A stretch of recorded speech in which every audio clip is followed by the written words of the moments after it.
Hey everyone, how's it going? This is Chris again with the virtual voice. Welcome to another show today. And I'm here once again with Fernanda. Hello, Fernanda.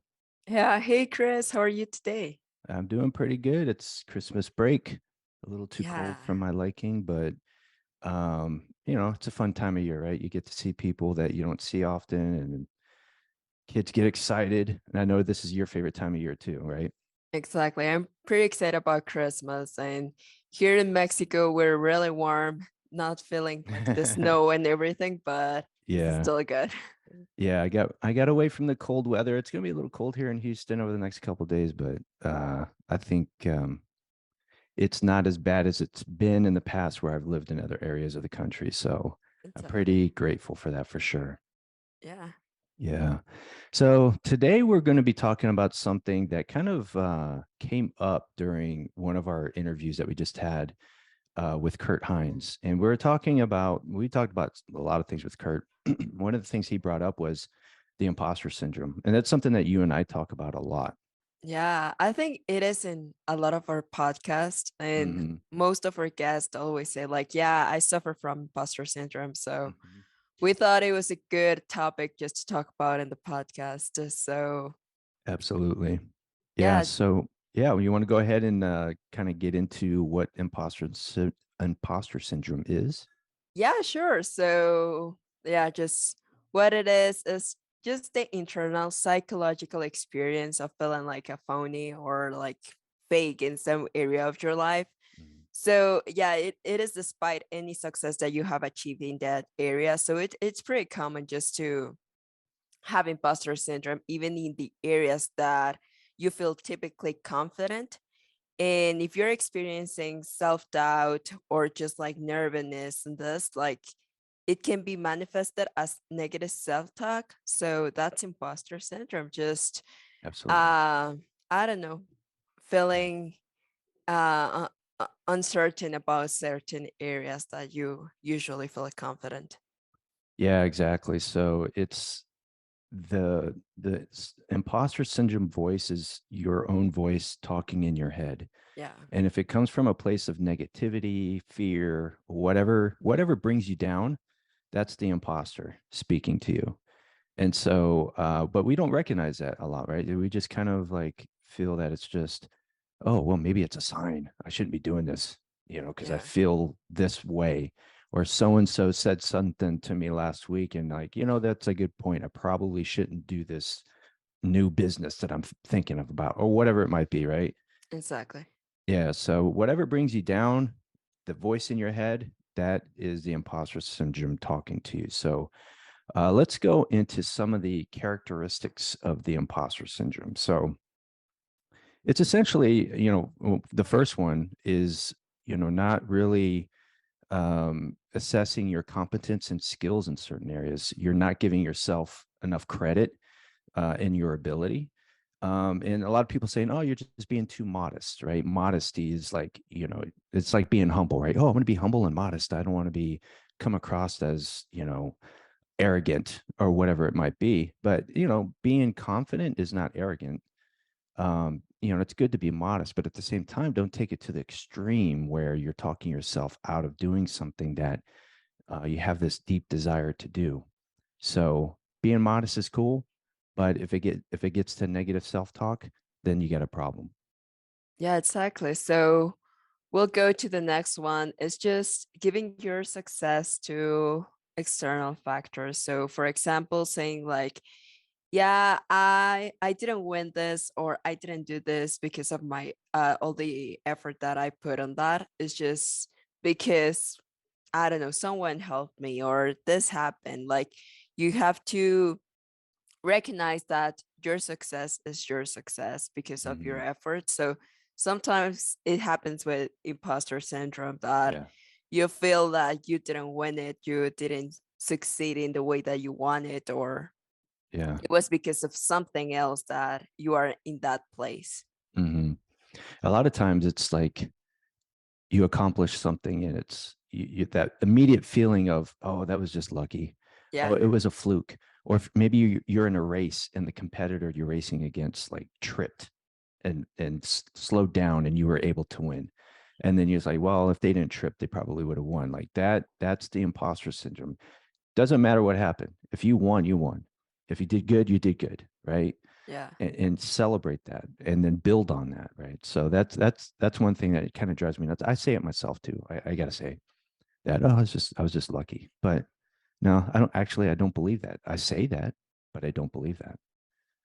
So I think that's one of the signs. If you happen to say, oh, I was lucky or it was just luck, then that's the imposter syndrome right there. Yeah. So the next one is fear that you won't live up to expectations. So this is like, just kind of, I'm thinking of my own life when I look at these examples, and it's times where I've got this desire or this vision of like where I want to be in my life, and then I'm afraid that I won't achieve it, so I won't put any effort to it to achieve it, but rather put effort towards making excuses why I'm not going after it, right? Yeah. So there's certain things I want, like like let's just say for it's like a physical competition, right? And I'm like, gosh, I got this vision of me standing on the podium, putting a gold medal around my neck or whatever it might be. But then you're like, well, what if I don't do that? My hips kind of hurt, my back hurts. Maybe this is not the right thing. Maybe I'm just having some imaginary dreams here. So that when you talk yourself out of doing things, when you have this vision or desire of something big, then and you talk yourself out of it, that's part of the symptoms of the imposter syndrome. Yeah, totally. So the next one that we have is overachieving. So yeah, it's just you're doing more than what you're expected to be. And don't get me wrong, like that's good. Just Mhm. sometimes that we want to give our 110%, but just when you achieve something and you feel like I don't feel like I did anything, I need to do more than what I was expected to do, but it gets you get pressured, you get anxiety out of it. Like you need to there's like a fine line just between just overachiever Mhm. and like giving more than you're expected and just like I don't know, it's pretty common just for and I talking for myself that I don't know, I accomplished something and like I don't feel good enough, Mhm. I need to be better and I want to win what the others want because they were better than me and why they were better than me, I need to sacrifice more. Yep. And it doesn't matter if it's your mental health. It doesn't matter if there are things that you need to sacrifice. Like you're going to do it just for that success. And at the end, you're not going to feel that, right? So, Mhm. Mhm. yeah, that's another one. Yeah, if you have a voice in your head saying it's not good enough, then you're probably overachieving and you're just worried. And it might get to a point where like, I'm not going to turn this in. I'm not even going to compete for this because what I have is not good enough. Yeah. And that's the imposter syndrome right there. So the next one is sabotaging your own success. And this sounds kind of silly when I first heard it, years ago. And I'm like, why would you sabotage your own success? You're going after something great. This is what you want to do. What would cause someone to sabotage your own success? Well, just kind of looking at it and just looking at some experiences in my life, I would say that it comes to a point sometimes when you're going after a goal or you're going after something you really want and it starts getting really hard, and it drains you. And you get to a point where you start coming up with excuses and you allow either bad habits, whether it be bad thinking habits or habits that get in the way of you achieving your goals, then that is sabotaging your own success. You go away from challenging yourself and you slip back into your comfort zone. So that's, an example in my life where I can look at sometimes where I did sabotage my own success. So, Yeah, you're right. And I think that it also happened to me. Like, I'm not good enough. I'm not even going to try it, Like mhm, it's too complicated. It's too difficult. I'll leave it for someone else. So Yep. it happens a lot. Like you may succeed in their area, you may be good in that area, but you're not even trying because you're afraid of failure. Mm, So mhm. yeah, that's it. And then the other one that we have is self-doubt. That it's just the most common thing on imposter syndrome. Just being uncertain, like, should I do this? No, I think I'm not good enough. Like, I'm not going to succeed. I'm not like the others. The others can do it. I can't. So yeah, it's just the self-doubt. It's pretty common. And I know we have it a lot in our lives. It doesn't mean that you if you self-doubt about yourself, it doesn't mean Mm, that you have imposter syndrome, but right. it's pretty common. Yeah. Yeah. It is. And so I was just thinking about like uh what was I thinking about? I just lost my thought again. Gosh. It's like it's the old thing, right, Fernanda? Yeah, it's still think, Chris. Oh man, and it was really good too. It's like, it's going to be IG worthy, but anyway, it'll come back to me one day. Hopefully, like you always Yeah, do this to me, Chris. You're I like, know. I had a great idea and it just slipped away. So It's going to change the world. Oh, but I forgot what it was. Anyway, let's get back to it. So, but yeah, the next one would be setting very challenging goals and feeling disappointed when you fall short. So, the way I take this is like, you know, you go after something, and let's just say it's considered in some people's mind or even in your own mind that it's a failure. I failed at this, and I'm never going to do it again because I'm not good, right? And so that's the imposter syndrome talking to you, telling you to not get up and try again, right? Failure is just a tool to learn a lesson. And if you're not failing a lot, then you're not learning and you're not pushing yourself out of the comfort zone. So, and then that means you're listening to that voice in your head of, I'm not good enough, or I'm not going to do well, or I failed at this before. So, set challenging goals, know that it's possible that you might fail, but also know that the failure is an opportunity to learn so you can apply that lesson to the next time you try that, whatever it is you're going after. yeah, exactly. Just like in that area, what I think is, for example, when people say, I want to lose, I don't know, 20 pounds in a week, that's unrealistic, or sometimes it's hard for you to do it. So Mm-hmm. then you start, I don't know, changing your habits and just working up, but it's not going to help because that's an unrealistic goal Yeah. that you cannot achieve in that amount of time. Like, and Mm-hmm. you feel disappointed when you're like, oh, I didn't lose it. Why not? If I'm exercising and I'm eating healthy. It's like, but you only did it for a week. You have to be consistent with it. You have to Yes. be in a month just to lose Mm, that amount of weight. yeah. And you're like, I'm not going to try it anymore because I fail at that. And you just leave it. So I think it happens a lot for a lot of us, just Yep. setting unrealistic goals, very challenging goals, and then feeling disappointed and say, I'm not going to try it again because I'm a Yeah. failure on that. Yeah. One thing I noticed in myself is that, let's say, for example, my I am statements in the morning, right? Yeah. I am making, and, initially the first few weeks, I was like, I'm making $5 million a year, right? And I'm like, well, I'm not even close to like 1% of that. Like, like, let's make an achievable goal here. That's challenging, but still like within reality that maybe I can achieve within the next year. And I reached that financial goal. I'm like, okay, cool. Now I can push it to the next level, right? So when you make those goals, make it challenging, but also realistic. You're not going to go from making $50,000 a year to $5 million overnight. Yeah, Maybe it's happened to some people, but it's not the norm. So don't expect it. yeah, One thing I exactly. wanted to go back to overachieving. I remembered what I was going to say.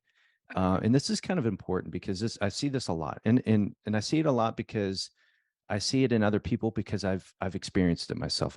I still struggle with this, and that is whenever I want to do something, I'm like, okay, I got to read a book about it. I got to read learn more skills, in order to do this before I even start, right? This is for overachieving. Or I might go to the seminars.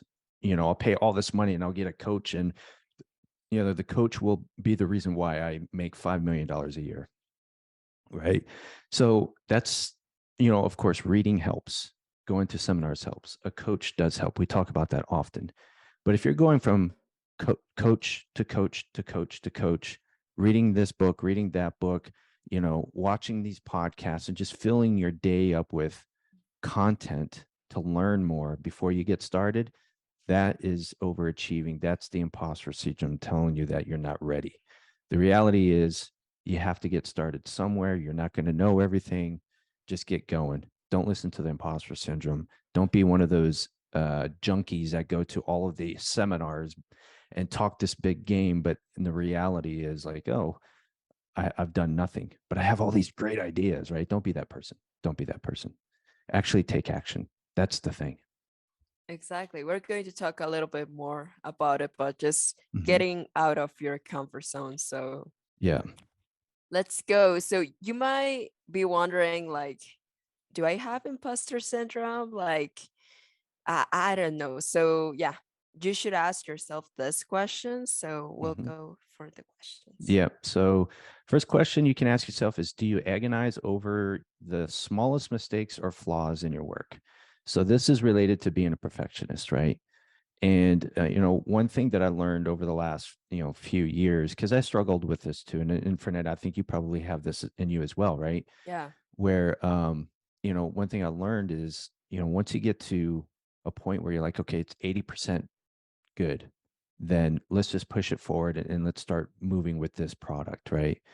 It's never going to be 100%. I listened to a podcast yesterday, and the guy wrote a book, and he goes, you know what? I wrote two books, and they got to a point where like, okay, this is good enough, 80 to 90%. And he turned it into his editor. And then like 2 days later, he's in the shower. He's like, oh man, I should have put this in the book. So like if he were to wait, like to like, hey, maybe I might have a couple more ideas. And then got an idea. And like, well, I don't want to turn it in yet because I still have this, maybe another idea might come, and he'll never turn that book in. Right. So if you're agonizing over those things, then that's the imposter syndrome saying, I'm not ready. Don't do it yet. Don't do that. Don't listen to that voice.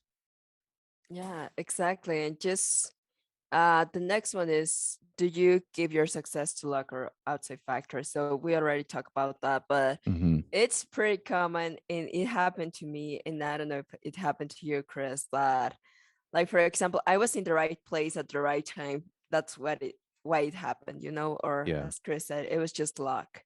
Yeah. Like I wasn't good enough, but yeah, it was just luck. Maybe someone could do it better. Like I know it happens, so it's something that we have to ask yourselves. Like Mm-hmm. when you succeed on something and you start thinking like, no, it was just luck.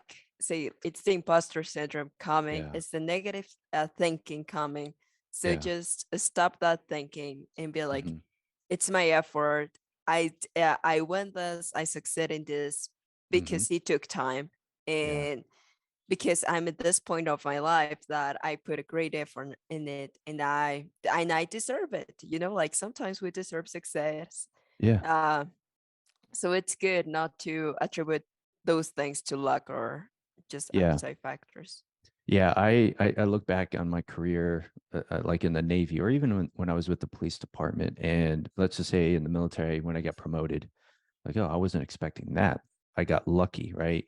Yeah. So because I was lucky, I'm not really going to try to do it again because I don't want to get disappointed, right? It's I have to like, okay, you know what? Maybe I got promoted because the other guy didn't do so well on the test or whatever it might be. But whatever, I earned it, right? It's not a gift. I earned it. So, now that I'm, 15, 20 years, uh, fast forward of those promotions and stuff, I look back, I'm like, I was really struggling hard with the imposter syndrome, and I really should have given myself more credit because I did earn those things, right? So, Yeah. yeah. So if you struggle with that, identify it, and mark that thought.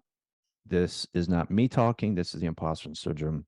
I need to ignore this one. So the next one is, are you sensitive to even the constructive criticism that you get from whoever it might be, right?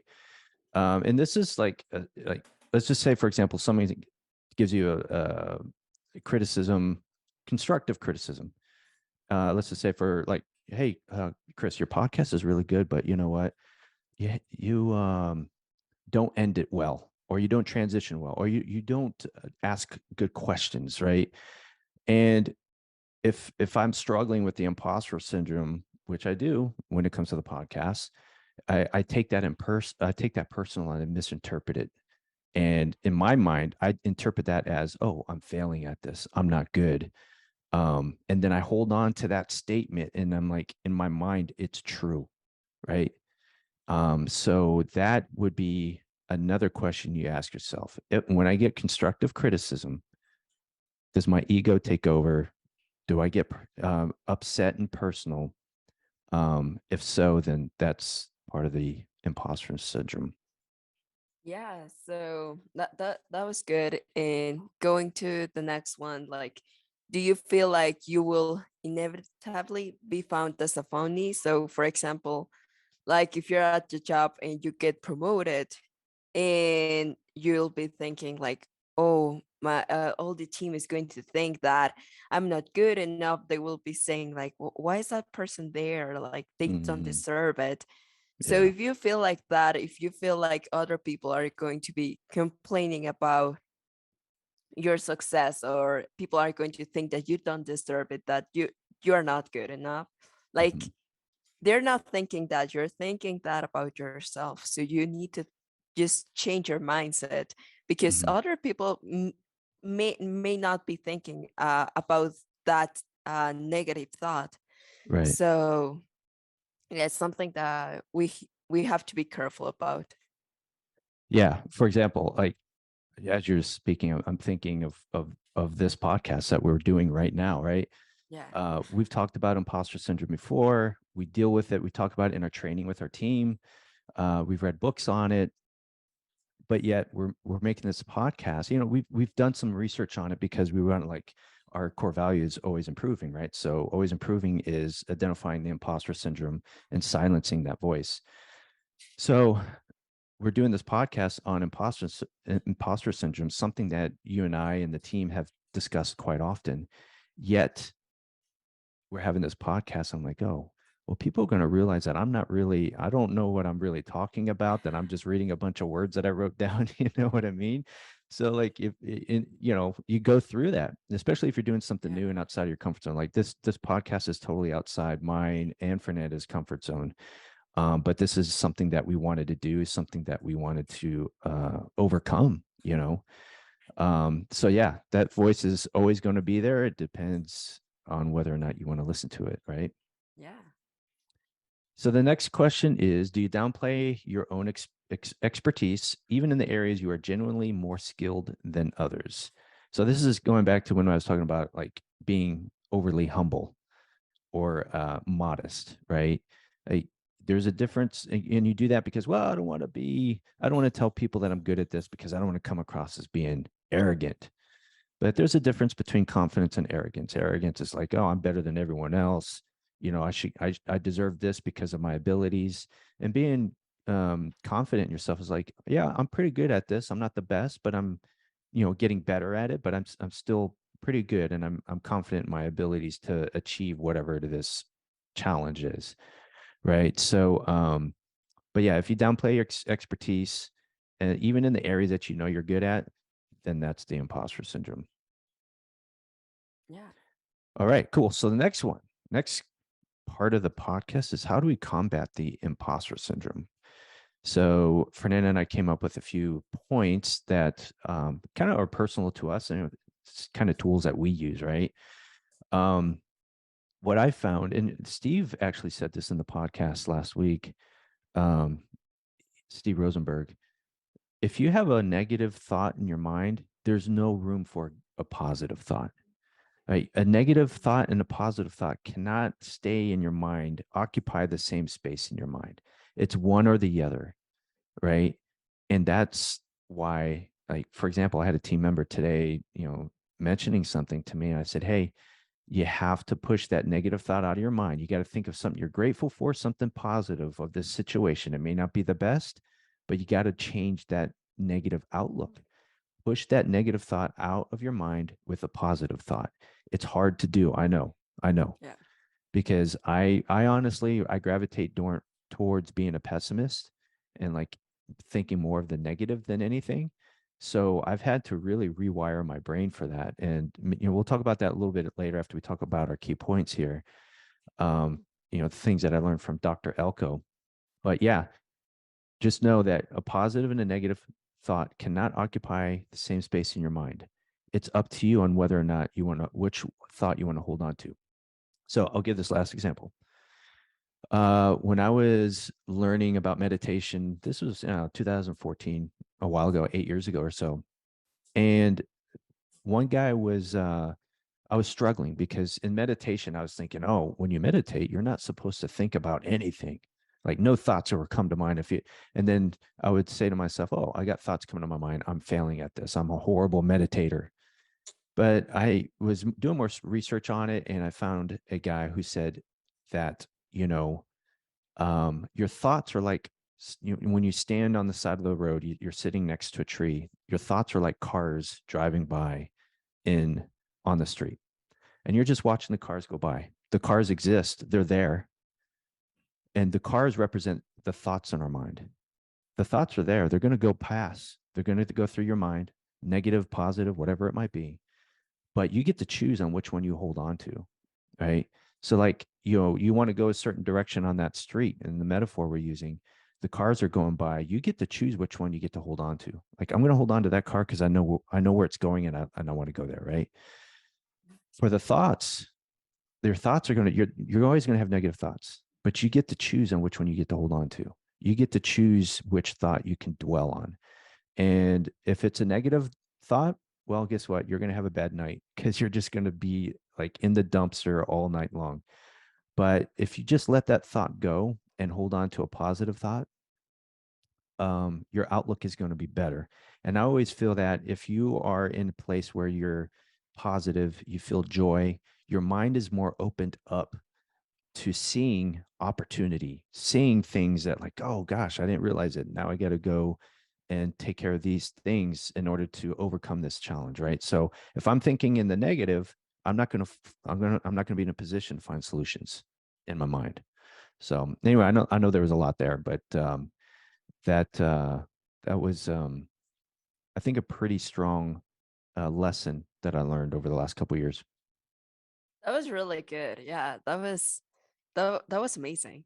Instagram worth, Chris, there. Yeah, But yeah, I really like that. And going to the next one is, don't feel like the presence of the imposters is a sign of danger. Like you might think it is, but it's not. It's actually a sign that you're outside of your comfort zone and that you're about to experience something that is going to help you grow.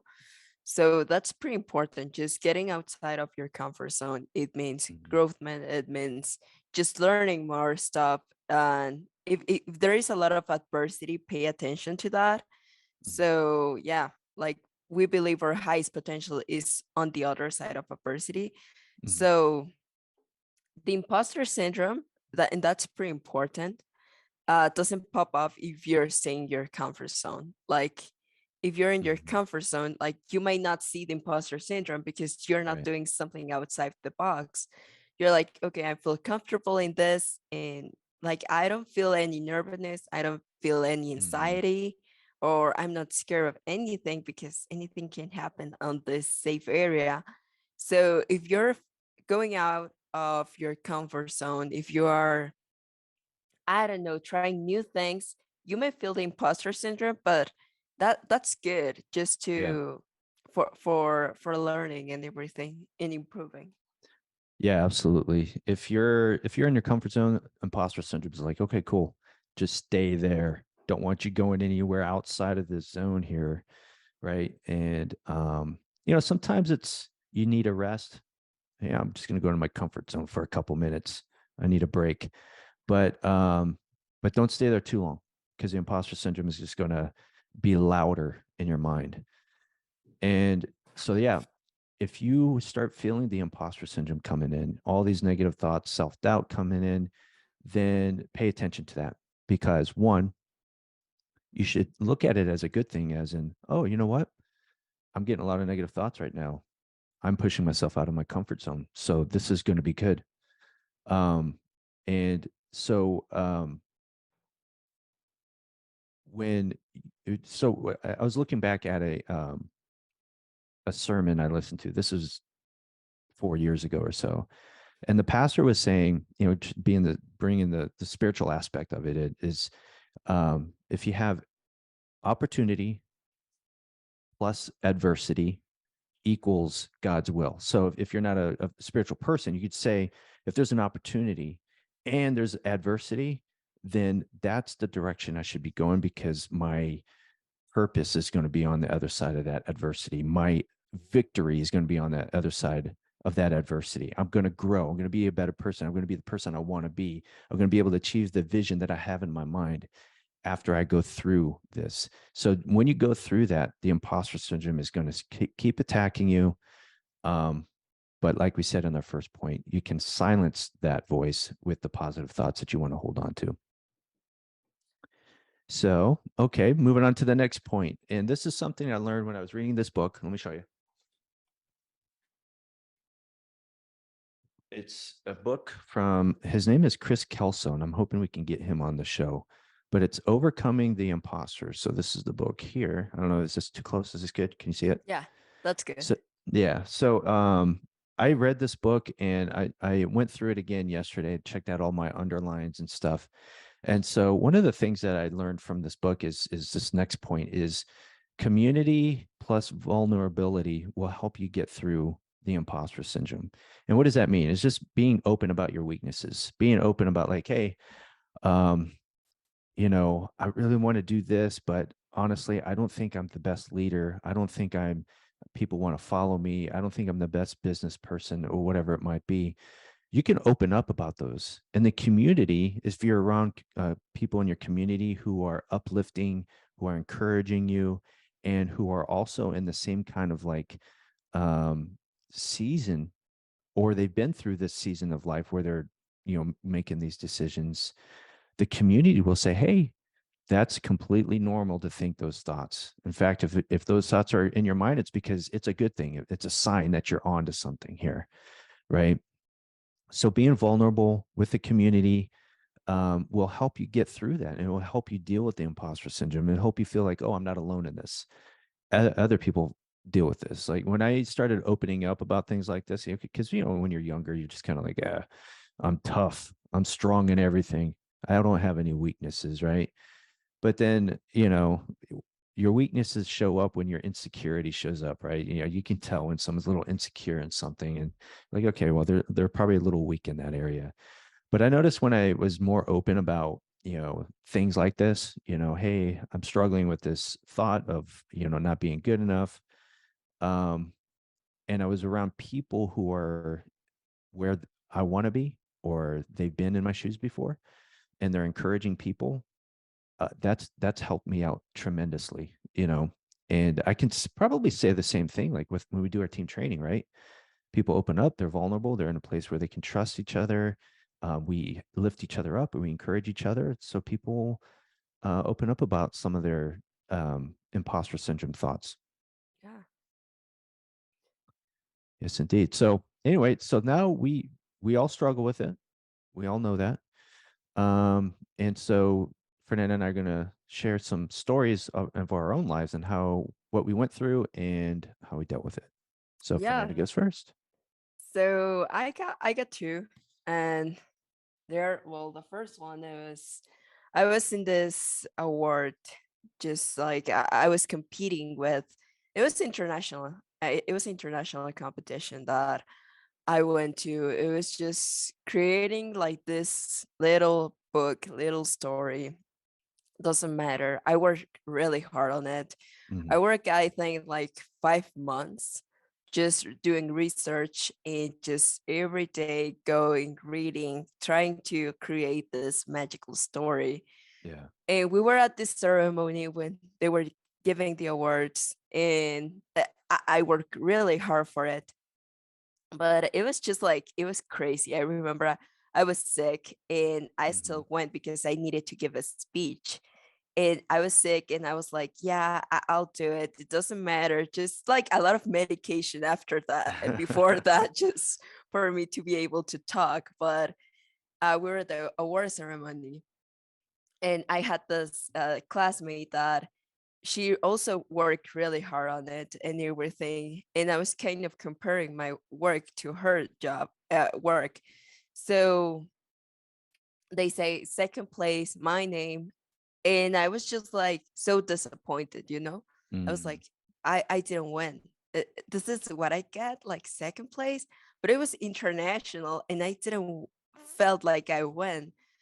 Yeah. So my classmate didn't win, and I was like, yeah, I don't know why I did, you know, like she should deserve it more than I do. Mhm. So my parents were there, my teachers were there, and I was just like about to cry because I was like, I'm a complete failure, you know? Mm. Mhm. And I got like this 300 classmates there from different parts of the country, and not just the country, but the world. Yeah. And I was being so ungrateful because I was like, I Mm. didn't do enough, you know, like, Yeah. why did I win this? It wasn't good enough. Like, I'm not, I don't know, I don't deserve it. So I remember I started crying and I told my mom and I told my teacher, like, I don't know why I went. Like, I don't deserve it. It's just, it was horrible and everything. I was sick. And Mhm. my teacher and my mom were like, well, you did your best. And it was pretty amazing. Like, Mhm. the judges that were there, everyone told you like that was pretty cool, that was pretty good, and they Mhm. were happy with your work. So just own that achievement, own that success, Yeah. because it was all your effort there. And yeah, I remember just like it was a second place I got with my grandparents. And they were like, how did I win? I was like, I got second place, like whatever, you know? And they were like, that's good. Like Yeah. it was worldwide. Like, that's good that you get second place. That's amazing. And I was like, Mhm. no, it's just I didn't deserve it. Maybe it was that I was too nice or I was too kind with the judges, and they were like, yeah, that's good. Like, we'll take that work. So, and it took me a long time just to really, Wow. really receive that accomplishment and that receive that as success. So Mhm. after, I think maybe 6 months or 1 year, I was like, wow, I really win. That was pretty Wow, amazing. that Like, took a while. yeah, that took Yeah. a long time Yeah. for me to realize about that. And Yeah. I read again my work, I read again everything, and I was like, wow, this is pretty amazing for the age Mhm. that I was Yeah. just completing this. And I don't know, I was pretty surprised that I was so angry at that moment. I was so disappointed with myself, and I was Mhm. punishing me, you know, like, no, you Mhm. just like a complete failure. Don't even try it again. And right now that I'm thinking is just that like I got something and I could be happy about it.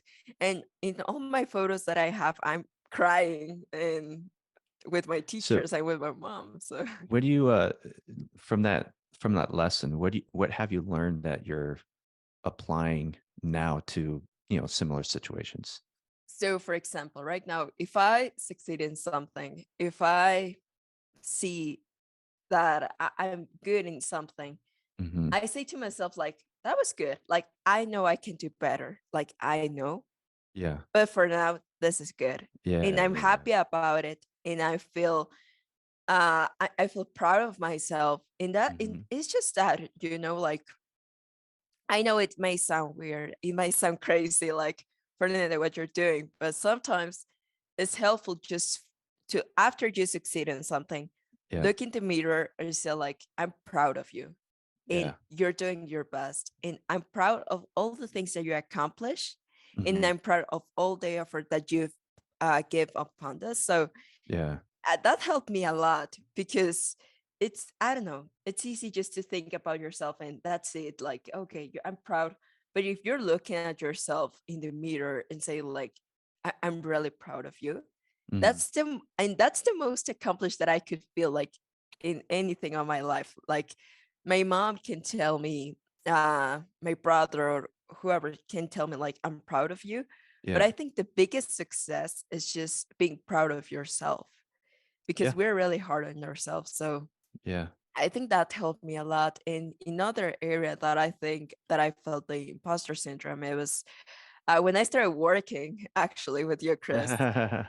So yeah, I think I've mentioned quite a lot, but Yeah, I want to hear it again. Tell the story. so yeah, I remember this person telling me about the job and everything. Mm, I remember we were on the road just to the mountains, and I was so scared. And I told my mom like, "Hey, I can do it. Like my English is not good enough. Like how am I going to be an assistant?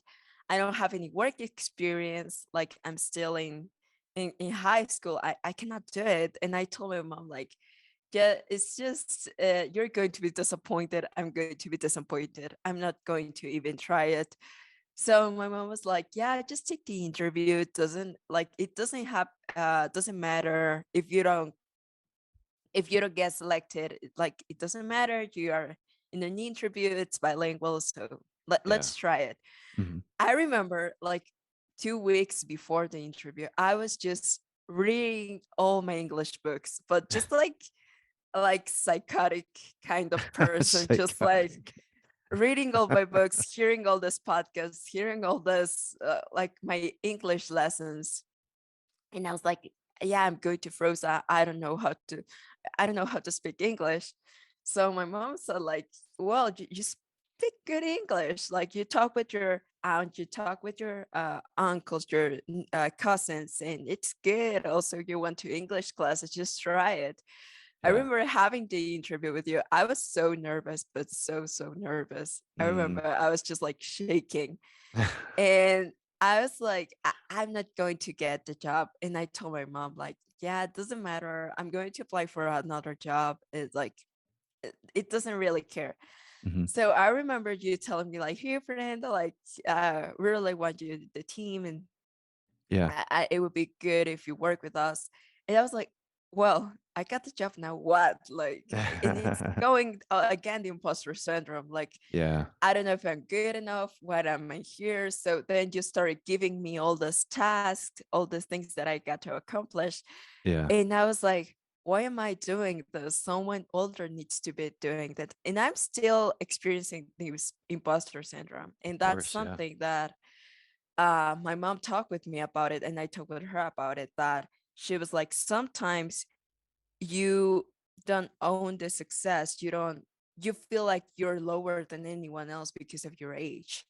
And Mhm. she was like, you have experience, you are good in the area that you are in, you've proved yourself that you're doing a great job, so just Mhm. continue doing that. Yeah. And I was like, yeah, but I'm young, so I don't deserve it. I don't deserve the job that I'm in. I don't deserve the position that I'm in. And Mhm. that happens a lot, like for example with my friends, that most of them are waitress, or just they work at a coffee shop and Mhm. everything. So when they tell me like, hey, and you work where, and I'm like, yeah, I'm a virtual assistant, it's bilingual and everything. It's like, wow, that's pretty amazing. I'm like, yeah, whatever, it's not like that big of a deal, like let's change the subject and everything, because and they're like, what, how did you get the job and everything? It's like, it's just luck. And I remember I was with my boyfriend, that, and he told me like, no, it wasn't luck. Like you're really responsible and you make a lot of effort. I was like, well, yeah, probably, but yeah, it wasn't that. I think it was just luck. And I realized that, and I was like, oh my god, that's the imposter syndrome coming again. Yeah. Like I'm good enough, and I'm doing all these great things. So I think uh, this could be a podcast of my life also, but Yeah. and Right. all the failures in my life, but and the imposter syndrome. But I think that's very important. And the lessons that I learned from that is that the imposter syndrome is not going to go away. Like Yeah. when I was young, I was like, well, when I get older, it will go away. But no, like it is still there. It's still But there. what happened is just I create some strategies just not to think about it or just to put it in the back of my mind. And so like all these positive thoughts are going to win. And Yeah. you're going to be there just sitting, imposter syndrome. I'm not going to let Yeah. you bother me. So I think Hmm. that's pretty important. Yeah. And that's, that's really one of the reasons why I do the I am statements, the affirmation statements every morning is because I'm dwelling on those positive things. And it's helped silence that negative voice in my mind of like, oh no, you can't do that. You can't make that much money. You can't lead a company that size. You can only lead like 8 people. After that, you're a failure. Right. So yeah, those help me focus on the good things. So, but kind of in my life, I look back at when I right now when I recognize the first time I dealt with the imposter syndrome was when I was in fourth grade. And I was they had this like silly track and field, who can run the fastest, on this distance and that distance, whatever. And I was pretty cocky. I was like, oh, I can do it. So we're doing like practice runs in our PE class or physical education class, and I was winning. And I was like, oh, okay, cool, I got this. And so I my teacher had said something at the end of the day made me think that I didn't make the cut to race in this event. So I remember going home and I was mad. I went to my room, I laid in my bed and I started like pounding the bed. I was like, just throwing a little temper. And so I came back the next day and I found out that, oh, I was selected. My name was on the list to compete. And then I just started getting really nervous. And I started thinking to myself, gosh, I don't want to go out there and lose in front of everybody. I don't know if I'm the fastest person in the school, right? Sounds kind of silly, but I was a young kid, but there's similar situations in your adult life where you go through the same thoughts. And so race time came. It was like the day of or the day before. And I went to the teacher who was responsible for the event. And I went to his classroom and I started walking with a limp. And I said, hey, I hurt my leg. I don't think I can race tomorrow. They're like, are you sure about that? I said, yeah, I can't race. My leg hurts. So they took me off. And then I walked outside and I was perfectly fine. I went out and played with my friends. And I remember telling my brother, my older brother, I said, hey, Mark, I just, I can't remember exactly what I said, but essentially I just took my name off the list. I quit the race for tomorrow.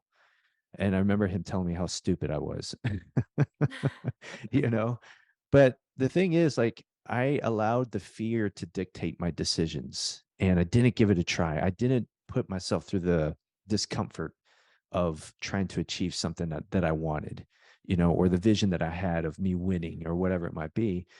And because I didn't understand at the time, and knew, nor did I know how to deal with it, I held on to that, and there's been some other times in my life where I had the same situation where somebody recognized me as, hey, you did pretty good. I want to give this opportunity to you or this promotion or whatever it might be. And then I just kind of like, no, no, no, no, no, no, no. I'm not going to do that. I'm not going to do that. And I missed out on an opportunity. And then, fast forward to, 2015 ish, where I was asked to speak at a Veterans Day event, and there was like 1,100 people there, and it was the same thing. My mind is like, no, why do they want me to talk, right? And I told the lady, I said, look, I don't think I'm gonna do it. I said, I'll let you know tomorrow. She's really trying to talk me into it. So I go home, tell Linda, and I talked about this during our episode with Kurt Hines.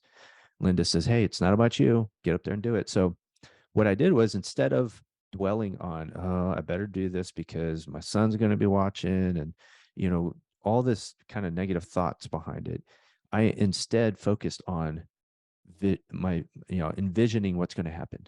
When I'm done with it, people are going to say, wow, that was a great speech. There's going to be a part in the speech where it's going to be a little emotional. I'm going to make them laugh at the beginning. And then at the end, they're going to like it so much that all 1,100 people are going to stand up and give me a round of applause, a standing ovation. And that's all I focused on for like 2 weeks as I was practicing my speech. Speech time comes. Of course, I'm nervous. I'm up there saying, oh my gosh, what am I going to say? There's a general in the audience, there's Purple Heart recipients in the audience. Why are they going to listen to me? So, but anyway, I went through it and focused on the positive, and everything that I envisioned for the 2 weeks prior to that speech actually happened. And I really think it's because I focused on the positive. Because if I focused on the negative, I probably would have got up there and really screwed it up and self sabotage myself, right? So I learned a lot from that. I learned from like the importance of it, envisioning what's going to happen, going through your mind, playing what you want to happen, what your desired end state is, what your desired outcome, and throughout the event of like, here are some great things that are going to happen throughout the event, and focus on those things. If they don't happen, they don't happen, but you got to focus on it because it's going to help you deal with the discomfort of getting outside your comfort zone. Yeah, exactly. And that was really good. And I think we're telling all the stories, not just for everyone to be like, wow, that was awful, or Yeah, why right. they're thinking that. It's just like for them or for you to relate. And if you relate to this, like, what should I do? What should you do? And it's very common just to see that we're humans at the end of Hmm. the day. So we're only always going to have that self-doubt, that Yeah, self-sabotaging, but we yeah, have to overcome this. yeah. So yeah, and that was really good. Yeah, I think the best lesson for me was the community plus vulnerability, being open about, just having this episode talking about our own issues, it's kind Yeah. of therapeutic, Um but yeah, I mean, even before we press record on a podcast, still in my mind, I'm like, why are people going to listen to me, right?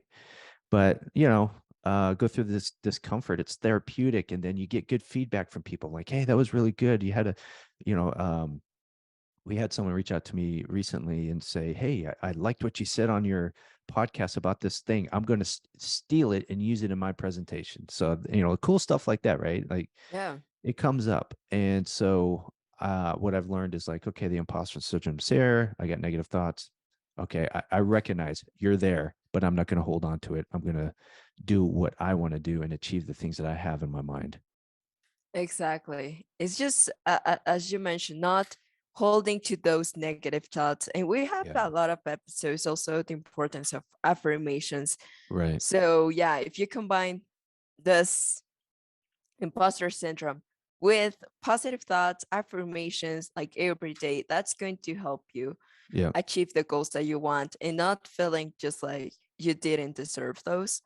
Right. So yeah, we hope that this stories and this talking stayed with something for Yep. you. And yeah, I think it was a really good episode of just Yeah. talking There's about the imposter certainly a lot syndrome. more we can dive into, and I think it would be great if we can get Chris Kelso, the author of that book, Yeah. on, and then we could just talk about it some more. But because this is a big deal, this is the reason why people don't achieve their dreams and their goals. And if we all learn how to silence that voice, the voice is always going to be there, but the volume of that voice is our choice. Do we want it to be loud in our mind, or do we want to keep it quiet? That's the choice we have. And in order to make that choice, if you choose the positive, you have to learn how to deal with that, how to flush the negative out with the positive.